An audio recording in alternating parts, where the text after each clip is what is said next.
ನಮಸ್ಕಾರ ಸ್ನೇಹಿತರೆ, Padmashri life style YouTube ಚಾನಲ್ಗೆ ಸ್ವಾಗತ. ಸ್ನೇಹಿತರೆ, ಮೊನ್ನೆಯಷ್ಟೇ ವಿಡಿಯೋದಲ್ಲಿ ನಾನು ತಿಳಿಸಿದ್ದೆ ಮಾರ್ಗಶಿರ ಮಹಾಲಕ್ಷ್ಮಿ ಗುರುವಾರ ಪೂಜೆಯನ್ನು ಯಾವ ರೀತಿಯಾಗಿ ನಾವು ಶುರು ಮಾಡಬೇಕು ಮತ್ತು ಯಾವ ರೀತಿ ಒಂದು ನಿಯಮಗಳನ್ನು ಪಾಲಿಸಬೇಕು ಅಂತ ತಿಳಿಸಿದ್ದೆ. ಇವತ್ತಿನ ವಿಡಿಯೋದಲ್ಲಿ ಈ ಒಂದು ಮಾರ್ಗಶಿರ ಮಹಾಲಕ್ಷ್ಮಿ ಪೂಜೆಯನ್ನು ಯಾವ ರೀತಿಯಾಗಿ ಮಾಡಬೇಕು, ಮಾಡುವಂತಹ ವಿಧಾನ ಮತ್ತು ವಿಸರ್ಜನೆಯನ್ನು ಯಾವ ರೀತಿ ಮಾಡಬೇಕು ಅಂತ ತಿಳಿಸ್ಕೊಡ್ತಾ ಇದ್ದೀನಿ. ಹಾಗಾಗಿ ವಿಡಿಯೋನ ಸ್ಕಿಪ್ ಮಾಡದೆ ಪೂರ್ತಿಯಾಗಿ ನೋಡಿ. ಮತ್ತು ವಿಡಿಯೋ ಇಷ್ಟ ಆದರೆ ಲೈಕ್ ಮಾಡೋದನ್ನು ಮರಿಬೇಡಿ. ಎಲ್ಲಿ ಶುದ್ಧ ಮನಸ್ಸು, ಶುದ್ಧವಾದ ಜಾಗ ಇರುತ್ತೋ ಅಲ್ಲಿ ತಾಯಿ ಮಹಾಲಕ್ಷ್ಮಿ ನೆಲೆಸಿರ್ತಾಳೆ ಅನ್ನೋ ನಂಬಿಕೆ ಇದೆ. ಹಾಗಾಗಿ ನಾವು ಪೂಜೆ ಮಾಡುವಂತಹ ಹಿಂದಿನ ದಿನನೇ ಮನೆಯನ್ನು ಎಲ್ಲ ಕ್ಲೀನ್ ಮಾಡಿ ಇಟ್ಕೊಂಡಿರಬೇಕು. ಮತ್ತು ಮನೆಯಲ್ಲಿ ನಾವು ಪೂಜೆ ಮಾಡ್ತಕ್ಕಂಥ ಜಾಗವನ್ನು ಸ್ವಚ್ಛವಾಗಿ ಸಾರಿಸಿ ಅಲ್ಲಿ ರಂಗೋವಲ್ಲಿಯನ್ನು ಹಾಕಬೇಕು. ಈ ರಂಗೋವಲ್ಲಿ ಅಂದರೆ ನೀವು ಅಷ್ಟದಳ ಪದ್ಮವನ್ನು ಬಿಡಿಸಬಹುದು, ಅಥವಾ ಕಮಲವನ್ನು ಬಿಡಿಸಬಹುದು, ಅಥವಾ ಅಷ್ಟೈಶ್ವರ್ಯ ರಂಗೋಲಿಯನ್ನು ಸಹ ಹಾಕಬಹುದು. ಆ ನಂತರ ಅದರ ಮೇಲೆ ಒಂದು ಮನೆಯನ್ನು ಅಥವಾ ಪೀಠವನ್ನಾಗಲಿ ನಾವು ಇಟ್ಕೊಳ್ಬೇಕು. ಅದರ ಸುತ್ತ ರಂಗೋಲಿಯನ್ನು ಹಾಕಬೇಕು.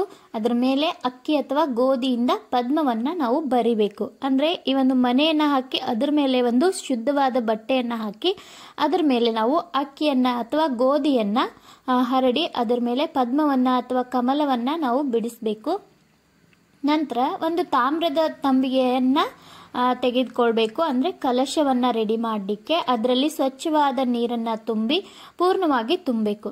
ಆನಂತರ ಅದರಲ್ಲಿ ಒಂದು ಸ್ವಲ್ಪ ಅಡಿಕೆ ಬೆಟ್ಟ ಮತ್ತು ಒಂದು ಕಾಯಿನು ಹಾಕಿ ತಂಬಿಗೆಯನ್ನು ನಾವು 5 ವೀಳ್ಯದೆಲೆಯಿಂದ ಕಲಶವನ್ನು ಸ್ಥಾಪನೆ ಮಾಡಬೇಕಾಗತ್ತೆ. ಮತ್ತು ಮಾವಿನ ಎಲೆಗಳನ್ನು ಸಹ ಅದರಲ್ಲಿ ಹಾಕಬೇಕು.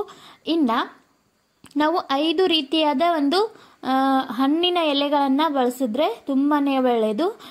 ನಮ್ಮ ಉತ್ತರ ಕರ್ನಾಟಕದಲ್ಲಿ ಅಂದರೆ ನಮ್ಮ ಮನೆಯಲ್ಲಿ ಈ ಒಂದು ವಿಶೇಷ ಏನಂದರೆ ಮಾರ್ಗಶಿರ ಮಹಾಲಕ್ಷ್ಮಿ ಪೂಜೆಯನ್ನು ಮಾಡುವಾಗ ಕಳಶದಲ್ಲಿ 5 ರೀತಿಯಾದ ಹಣ್ಣಿನ ಎಲೆಗಳನ್ನು ಬಳಸ್ತೀವಿ.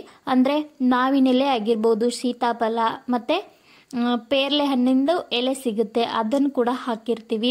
ಆಮೇಲೆ ದಾಳಿಂಬೆ, ಈ ರೀತಿಯಾಗಿ 5 ರೀತಿಯ ಹಣ್ಣಿನ ಎಲೆಗಳನ್ನು ನಾವು ಆ ಒಂದು ಕಳಶದಲ್ಲಿ ವೀಳ್ಯದೆಲೆ ಜೊತೆಗೆ ಹಾಕಿ ಕಲಶವನ್ನು ಸ್ಥಾಪನೆಯನ್ನು ಮಾಡ್ತೀವಿ. ಅದರ ಮೇಲೆ ನಾವು ತೆಂಗಿನಕಾಯಿಯನ್ನು ಇಟ್ಕೊಳ್ಬೇಕು. ಆ ತೆಂಗಿನಕಾಯಿಗೆ ಮೊದಲು ನಾವು ಅರಿಶಿನ ಕುಂಕುಮ ಎಲ್ಲ ಇಟ್ಟು ಆ ನಂತರ ಅದಕ್ಕೆ ನಾವು ಮುಖಪದ್ಮವನ್ನು ಅಂದರೆ ಲಕ್ಷ್ಮಿ ಮುಖ ಇರುತ್ತಲ್ಲ ಅದನ್ನು ನಾವು ಸೇರಿಸ್ಕೊಳ್ಬೇಕು. ಇನ್ನು ತಂಬಿಗೆಯ ಹೊರಮೈಗೆ ಅರಿಶಿನ ಕುಂಕುಮದ ಬಟ್ಟನ್ನು ಹಚ್ಚಬೇಕು.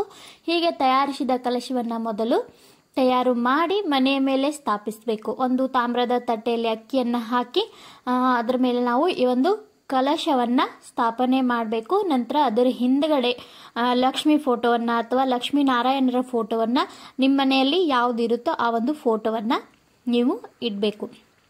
ಈ ಪೂಜೆಯನ್ನು ನಾವು ಗುರುವಾರನೇ ಮಾಡಬೇಕು. ಅನಿವಾರ್ಯ ಕಾರಣದಿಂದ ನಮಗೆ ಸಾಧ್ಯ ಆಗದಿದ್ದರೆ ಯಾವುದೇ ಒಂದು ತಿಂಗಳ ಆರಂಭದ ಗುರುವಾರ ಈ ವ್ರತವನ್ನು ನಾವು ಶುರು ಮಾಡಬಹುದು, ಅಂದರೆ ನಡೆಯುತ್ತೆ. ಇನ್ನು ಲಕ್ಷ್ಮೀ ಪ್ರಾಪ್ತಿಗಾಗಿ ಪುರುಷರು ಕೇವಲ ಶ್ರೀ ಲಕ್ಷ್ಮೀ ಮಹಾತ್ಮೆ ಪುಸ್ತಕವನ್ನು ಓದೋದು ತುಂಬಾ ಅವಶ್ಯಕ. ಅಂದರೆ ಲಕ್ಷ್ಮಿ ಒಂದು ಮಹಾತ್ಮೆಯ ಪುಸ್ತಕವನ್ನು ನಾವು ಓದಬೇಕು. ಇನ್ನು ನಾವು ಆಮೇಲೆ 5 ರೀತಿಯಿಂದ ಪೂಜೆ ಮಾಡಬೇಕು. ಮೊದಲು ಸ್ನಾನ ಮಾಡಿಸ್ಬೇಕು, ಅರಿಶಿನ ಕುಂಕುಮ ಹಚ್ಚೋದು, ಹೂವನ್ನು ಏರಿಸೋದು, ಉದಿನ ಕಡ್ಡಿ, ಧೂಪ, ದೀಪ ಹಾಗೂ ಆರತಿಯನ್ನು ಮಾಡುವುದು. ನಂತರ ನೈವೇದ್ಯವನ್ನು ಅರ್ಪಣೆ ಮಾಡಬೇಕು, ಪ್ರಾರ್ಥನೆಯನ್ನು ಮಾಡಬೇಕು. ಇದೇ ಪಂಚೋಪಚಾರ ಪೂಜೆ ಅಂತ ನಾವು ಕರಿತೀವಿ. ಈ ಒಂದು ಗರಿಕೆ ಇರುತ್ತಲ್ಲ ಅದನ್ನು ಅಥವಾ ಹೂವಿನಿಂದ ಸ್ವಚ್ಛವಾದ ನೀರಲ್ಲಿ ಅದ್ದಿ ನಾವು ಫೋಟೋಗೆ ಅಂದರೆ ಕಲಶಕ್ಕೆ ನೀರನ್ನು ಸಿಂಪಡಿಸಬೇಕು. ಇದಕ್ಕೆ ನಾವು ಸ್ನಾನ ಅಂತ ಕರಿತೀವಿ. ನಂತರ ನೈವೇದ್ಯಕ್ಕೆ ನಾವು ಬಾಳೆಹಣ್ಣು ಹಾಗೆ ಇತರ 5 ಥರದ ಹಣ್ಣುಗಳನ್ನು ಇಡ್ಬೋದು, ಅಥವಾ ಒಂದೇ ಥರದ 5 ಹಣ್ಣುಗಳನ್ನು ಸಹ ಇಡ್ಬೋದು. ಆದರೆ ಹಾಲು ಸಕ್ಕರೆಯನ್ನು ನಾವು ಇಡೋದನ್ನು ಮಿಸ್ ಮಾಡಬಾರ್ದು. ಯಾಕೆಂದರೆ ತುಂಬಾ ಉತ್ತಮ ಈ ಒಂದು ಹಾಲು ಸಕ್ಕರೆ ನೈವೇದ್ಯಕ್ಕೆ ಇಡುವುದು.